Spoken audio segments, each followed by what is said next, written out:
How's it going, guys?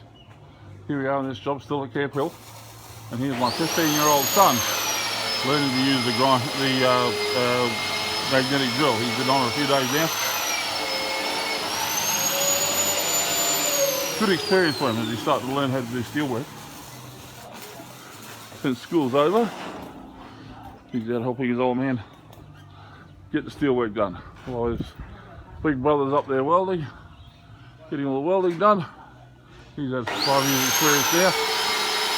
Because he's in there, this is his first week, full time.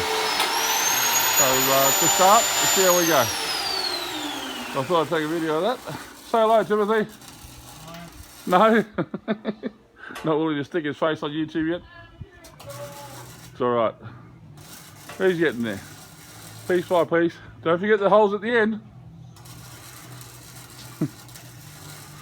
2 holes down there. Alright. Yeah, can't miss them. Get around the other side so you can drill it, Tim.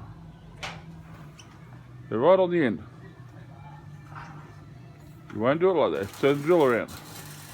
Turn it right around. It makes it easier. It's alright!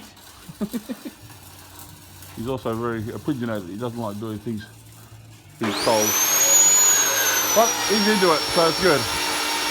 Alright, I'll leave it at that. We're getting there. All the steel beams are going up piece by piece. And yeah, we've got that outside one. We've still got to get these 250s here up there yet. This one here goes there. I've got another 200 to go out there. And they're going up here. They're getting there. So Tuesday we should be finished. This is Friday now, so going well. All looking good for Christmas. Alright guys, I'll catch you again soon. See ya.